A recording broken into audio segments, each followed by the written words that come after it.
የአብይ ጾም አራተኛውን ሳምንት ቤተክርስቲያን ታስባለች። ይህ ሳምንት ምን ይባላል?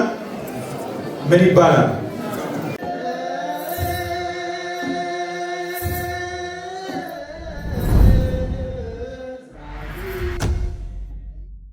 ወልድ ወመንፈስ ቅዱስ አሐዱ አምላክ አሜን። ክቡር አባታችን መላከ ሰላም ጌታነህ እንዳለ የደብራችን ዋና አስተዳዳሪ፣ ክቡራን አባቶቼ ካህናት፣ ወንድሞቼ ዲያቆናት፣ በዚህ የተሰበሰባችሁ የልዑል እግዚአብሔር ልጆች፣ የእናታችን የቅድስተ ቅዱሳን የቅድስት ድንግል ማርያም የአስራት በኩራት ልጆች፣ ለተወደደውና ለተከበረው ክርስቲያናዊ ሕይወታችሁ እንደምን ቆያችሁ? እንደምን ቆያችሁ? እንደምን አደራችሁ? አሜን። እግዚአብሔር አምላካችን ሁላችንንም ለዚህ ዕለት ለዚህ ሰዓት በሰላም በጤና ጠብቆ ስላደረሰን ይህንን ቀን ለሁላችንም በእድሜያችን ላይ ጨምሮ ስለሰጠን በቤቱ እንድንገኝ ስለረዳን ስሙ ለዘላለም የተመሰገነና የተወደሰ ይሁንልን። እግዚአብሔር ይረድኦ ውስተ አራተ ሕማሙ፣ እግዚአብሔር በደዌ አልጋው ላይ ሳለ ይረዳዋል። መዝሙረ ዳዊት መዝሙር 40 ከቁጥር 3 ላይ የምናገኘው የአምላካችን ቃል ነው። ይህንን ቃል በትንቢት መልክ ሆኖ የተናገረው መዝሙረኛው ቅዱስ ዳዊት ነው። እግዚአብሔር ይረድኦ ውስተ አራተ ሕማሙ፣ በደዌው አልጋ ላይ ሳለ እግዚአብሔር ይረዳዋል። ይህንን ቃል መዝሙረኛው ቅዱስ ዳዊት ሲናገር እግዚአብሔር ብዙዎችን በደዌ ተይዘው በደዌ ዳኛ በአልጋ ቁራኛ ተይዘው በአልጋቸው ላይ ተኝተው ባሉበት እግዚአብሔር ብዙዎችን እንደጎበኛቸው፣ ብዙዎችን እንዳዳናቸው፣ እንደፈወሳቸው፣ በተኙበት አልጋ እግዚአብሔር ፈውስን እንደላከላቸው፣ መድኃኒት እንደሆነላቸው መዝሙረኛው ቅዱስ ዳዊት የተናገረው ያስተማረው ትምህርት ነው። መዝሙረኛው ቅዱስ ዳዊት አንድ የትንቢት ቃል ሲናገር፣ የምስጋና ቃል ሲናገር ወደ ኋላም ወደፊትም በጊዜውም የነበረውን ለመግለጽ ወደ ኋላ ከአዳም ጋር ተያይዞ እግዚአብሔር ለአዳምና ለልጅ ልጆቹ የሚያደርገውን ወደፊት ለሰው ልጆች ሁሉ እግዚአብሔር የሚያደርገውን ነገር ይናገራል። ይህንን ቃል መዝሙረኛው ቅዱስ ዳዊት የተናገረውን ቃል አባቶቻችን ለዛሬው ዕለት ዛሬ ቤተክርስቲያናችን ስለምታከናውነው ሃይማኖታዊና የአምልኮ ስርዓት በዚህ ቀን ለሚደረግ የጸሎት ስርዓት መድበው ቀኑን የሚገልጽ ቀኑን የሚያብራራ ነው በማለት በዛሬው ዕለት በግንዛቤው ላይ ተጠቅሶ ዲያቆናቱ በቅዳሴ መካከል በዜማ እንዲያዜሙት አባቶቻችን አስቀምጠዋል። ይህም መዝሙረኛው ቅዱስ ዳዊት ከተናገረው ቃል ጋር በቀጥታ የሚገናኝ የወንጌል ክፍል የተነበበበት ስለሆነ እግዚአብሔር በደዌ አልጋው ላይ ሳለ ይረዳዋል እንደተባለው ዛሬ በቅዳሴው መካከል የተነበበው የመጽሐፍ ቅዱስ ክፍል የዮሐንስ ወንጌል ምዕራፍ 5 ከቁጥር 1 ጀምሮ ያለው ነው። ይህ ከምዕራፍ 5 ከቁጥር 1 ጀምሮ ያለው የመጽሐፍ ቅዱስ ክፍል ለረጅም ዓመታት በደዌ አልጋ ላይ ተኝቶ መዳንን እየተጠባበቀ፣ ፈውስን እየተጠባበቀ፣ ድህነትን እየተጠባበቀ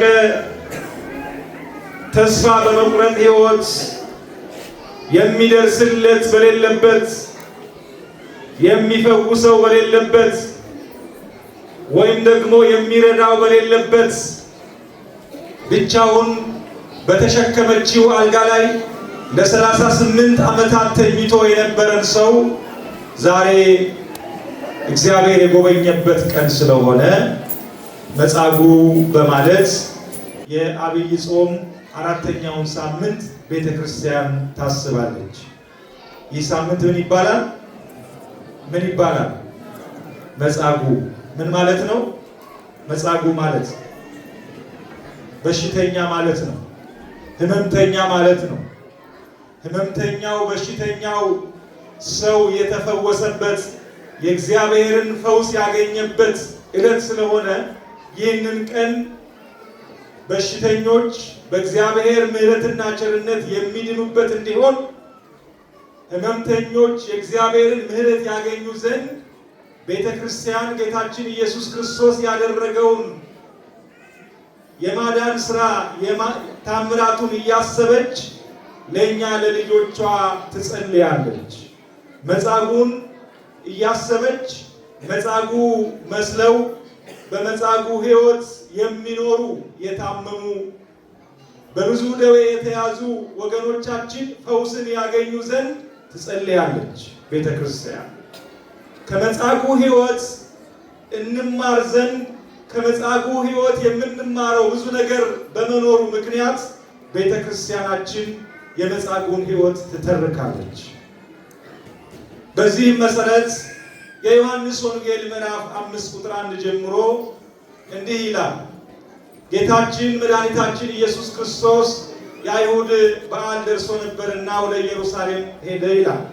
በዚያም በሰለሞን ቤተ መቅደስ ዙሪያ 5 መመላለሻዎች ወይም 5 መመላለሻዎች የነበሯት ቤተሳይዳ የምትባል መጠመቂያ ነበረች ይላል መጽሐፍ ቅዱስ። ዛሬ በሀገራችን በኢትዮጵያ እንዲሁም በሀገራችን በኤርትራ በመላው ዓለም ባሉ አብያተ ክርስቲያናት ህመምተኞች የሚድኑበት የጸበል ቤት በየቤተ ክርስቲያኑ እንዳለ የመፈወሻ ቤቶች በየቤተ ክርስቲያኑ እንዳሉ ሁሉ በሰሎሞን ቤተ መቅደስ አጠገብ ቤተሳይዳ የምትባል መጠመቂያ ነበረች ይላል መጽሐፍ ቅዱስ። በዚች መጠመቂያ ሁልጊዜ የሚመጡት በሽተኞች ናቸው። ምኖች ናቸው? ምኖች ናቸው? በሽተኞች። አንድ አይነት በሽታ ያለባቸው አይደለም። ልዩ ልዩ በሽታ ያለባቸው፣ በልዩ ልዩ ደዌ የተያዙ፣ በልዩ ልዩ በሽታ አይነት የተያዙ ሰዎች ወደዚች መጠመቂያ ስፍራ ይመጡ ነበር። ወደዚያች የሚመጡትን ሁሉ እየተፈወሱ ወደ ቤታቸው ይመለሱ ነበር። እየዳኑ ይመለሱ ነበር። እንዴት ያስደንቃል! እግዚአብሔር ልጆች ወደ እግዚአብሔር ቤት የመጡ ሁሉ በፍጹም እምነት ከመጡ በፍጹም ተስፋ በማድረግ እግዚአብሔር እንደሚያድናቸው አምነው ከመጡ ድነው ይሄዳሉ። ድነው ይሄዳሉ። በዓለም እንደምታውቁት ልዩ ልዩ የሕክምና ቦታዎች አሉ። የሕክምና ሴንተሮች አሉ። ዓለም የደረሰባቸው የመድኃኒት አይነቶች ያሉበት፣ የሕክምና አይነቶች ያሉበት ልዩ ልዩ የሕክምና ቦታዎች አሉ። ወደዚህ ቦታ የሚሄዱ የሕክምና የበሽታ አይነት ያለባቸው የታመሙ ሰዎች ሁሉ ይድናሉ ተብሎ አይጠበቅም። ምክንያቱም መድኃኒት ላያገኙ ይችላሉና፣ የሚያድናቸው መድኃኒት ላያገኙ ይችላሉና። ወደ እግዚአብሔር ቤት የሚመጡ ግን ሁሉም መድኃኒት ያገኛሉ። ወደ እርሱ የሚመጡ ሁሉ እውነተኛ መድኃኒት አለ የሚፈውስ፣ ሲፈውስ ቅሪት የሌለው ቼክአፕ የሌለው። ታውቃላችሁ፣ በዓለማዊ ሕክምና ቦታ ለአንድ በሽታ ሄደን ታክመን ወይም ደግሞ ተመርምረን የሕክምና መድኃኒት ከተሰጠን በኋላ ከዚህ ጊዜ በኋላ ተመልሰና ይባላል አይደለም? ለምን? ቼክአፕ ለማድረግ ማለት ነው። ለምን? ሐኪሞቹ እርግጠኞች አይደሉም ማለት ስለ መዳናችን። መድኃኒቱ እንደሚያድነን እርግጠኞች አይደሉም። የሚሰጡን በግምት ነው። ለዚህ በሽታ ይህ መድኃኒት ሊሆን ይችላል ብለው በግምት ይሰጣሉ እንጂ በትክክል እርግጠኛ ሆነው አይደለም የሚሰጡት። ለዛ ነው ከ6 ወር በኋላ ወይም ከዓመት በኋላ ለቼክአፕ ና ብለው የሚያዙ። እኛም ባሉን መሰረት ተመልሰን እንሄዳለን፣ ቼክአፕ እናደርጋለን። በቤተ ክርስቲያን በእግዚአብሔር ቤት ግን በጸበሉ ስፍራ ግን ቼክአፕ የለም። በመጀመሪያው ቀን በመጀመሪያው ሰዓት አምነን በመጣንበት በዚያች ሰዓት እግዚአብሔርን ባመንባት በዚያች ሰዓት ተፈውሰን ወደ ቤታችን እንሄዳለን። ድነን ወደ ቤታችን እንሄዳለን። በዚች መጠመቂያ ቤተሳይዳ በተባለችው መጠመቂያ ብዙ ሰዎች እየመጡ እየዳኑ ይሄዳሉ። ዘመድ የነበራቸው እቺ መጠመቂያ ወይም የጸበል ቦታ በዓመት አንድ ጊዜ መልአክ ይመጣል።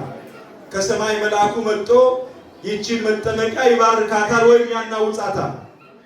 መጽሐፍ ቅዱስ ያናውጻታል ይላል። ሲባርካት የእግዚአብሔር መንፈስ ቅዱስ ያድርበት፣ ውሃው ይናወጻል ጸበሉ። ያን ጊዜ በሽተኞች ተሽቀዳድመው ወደዚህ ጸበል ይገባሉ። ሲገቡ ከማናቸውም በሽታ መጽሐፍ ቅዱስ እንደሚናገረው ከማናቸውም በሽታ ተፈውሰው ወደ ቤታቸው ይሄዳሉ። ይህ ሰው ግን ማን እንዳመጣው መጽሐፍ ቅዱስ ባይጠቅስም ወደ መጠመቂያው ስፍራ ማን እንዳመጣው መጽሐፍ ቅዱስ ባይጠቅስም ያመጡ ሰዎች በዚያ በመጠመቂያው አጠገብ ከነ አልጋው አስቀምጠው ከሄዱ ጊዜ ጀምሮ 38 ዓመት አስቆጥረዋል። ይህ ሰው ከአልጋው ላይ መነሳት አይችልም። ተነስቶ ወደ ጸበሉ ቦታ መግባት አይችልም። መልአኩ ሲመጣና ውሃውን ሲያናውጸው ያያል። ውሃው ሲናወጽና በሽተኞች ገብተው ሲፈወሱ ያያል። የሚፈወሱ ሰዎችን ከማየትና ከመቁጠር ባሻገር እርሱ ወደዚያች መጠመቂያ ገብቶ መጠመቅ አልቻለም ነበር። የእግዚአብሔር ልጆች ዛሬም እኮ የብዙዎቻችን ሕይወት እንዲህ አይነት ሕይወት እኮ አለ። የሚድኑ ሰዎችን ከማየት አዎ የሚባረኩ ሰዎችን በረከት የሚያገኙ ሰዎችን ወይም ደግሞ ችግሮቻቸው የሚቀረፍላቸው ሰዎችን በማየት ከነ ችግራችን የምንኖር መቼ ይሆን ከችግሬ የምላቀቀው? መቼ ይሆን እኔ ከህመሜ የምፈወሰው? መቼ ይሆን ከወደቅኩበት የምነሳው? መቼ ይሆን በማለት ቀን እየቆጠርን የተቀመጠ ብዙ አለ። እግዚአብሔር ለሁላችንም ይድረስልን። ሰው የለንም ብለን የተቀመጥን፣ ተስፋ የቆረጥን፣ የሚረዳኝ የለም ብለን ተስፋ በመቁረጥ ህይወት ውስጥ ዘመን የምንቆጥር፣ ኑሮ ያልተሳካልን፣ በችግር የተከበርን ብዙ አለን። እግዚአብሔር ይመጣል። የእግዚአብሔር ልጆች እግዚአብሔር ይመጣል። ተስፋ አትቁረጡ፣ ተስፋ አትቁረጡ። እግዚአብሔር ይመጣል።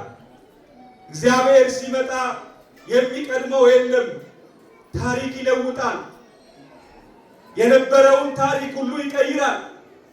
እርሱ ሲመጣ እንደ አዲስ ይጀምራል። እንደ አዲስ ህይወታችን ይጀምራል። የሚያውቁን ሰዎች እንደማያውቁን እስከሚሆኑ ድረስ ታሪካችን ይለወጣል። በእውኑ አንተ ነህ ወይ አንቺ ነሽ ወይ እስክንባል ድረስ ታሪካችን ይቀይራል።